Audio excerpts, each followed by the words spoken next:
Hey, all back in with another rule snippet for House of the Blooded. Today we're going to look at the Sauven. The Sauven are Ven that have reached the end of their life and gone to a cocoon-like state.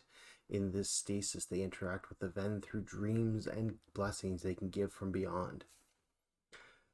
Ven start with 3 ranks in Sauven and can use bonus points to buy up more ranks at character creation, though no rank may start beyond 3. Speaking of ranks, these can mean different things. This is your relation with the Sauven. At 1, you are faithful. You acknowledge the Sauven exists, you have a passing relationship, and they have taken a passing interest in you.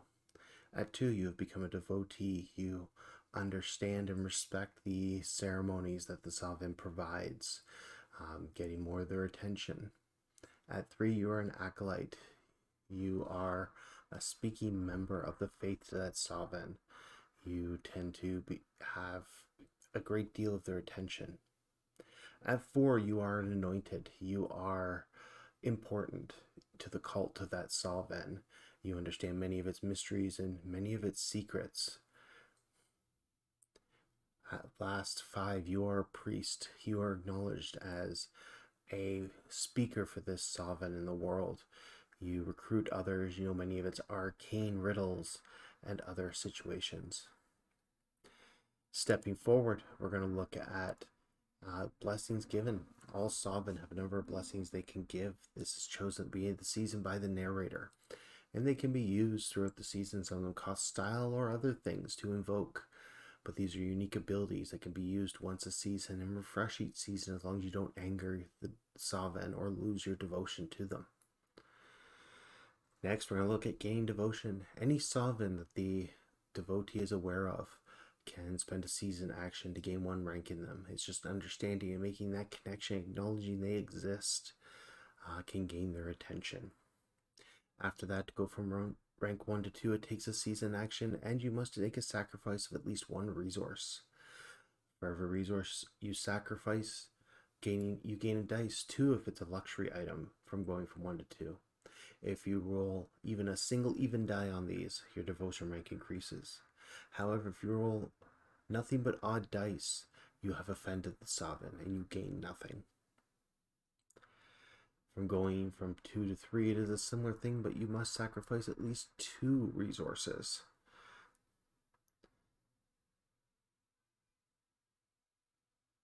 With that, you do a similar thing. The first 2 resources giving you the first die, and then resources after that giving you additional ones. Same roll, though the stakes get higher, you could incur the wrath should you fail. Going from 3 to 4 gets more difficult. This will require a quest sent by the Sauven. This could involve building a shrine, protecting a shrine, bringing something to the world they want to see, or maybe even just speaking word of the Sauven and getting more followers. The go from 4 to 5 is the hardest.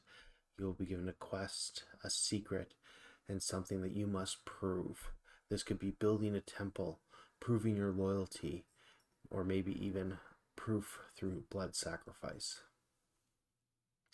And that's gaining devotion in game. With that, we move on to wrath. Every Sauven is capable of affecting the world in more than just blessings. They can make the lives of the faithful or those who turn their backs on them quite awful. This is unique to every Sauven, and the cost is usually not something spoken of until you're affected by it.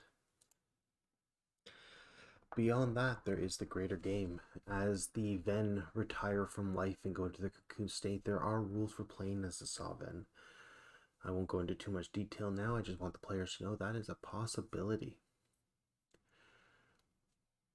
With that, as you continue, you can only hold.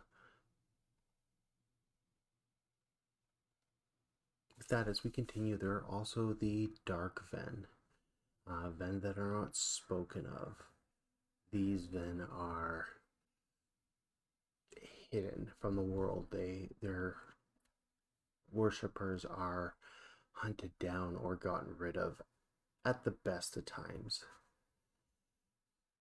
With all this said, you may only hold up to 5 devotion ranks with any Sauven in total. You cannot bring your devotions above 5. I just wanted to note that here before we said goodbye. And with that, we won't speak any more of the Dark Sauven or your limits and such. I hope this has been informative, and maybe we'll talk with the Dark Sauven in another video when we cover demons and obsidian. Maybe. Anyways, bye for now.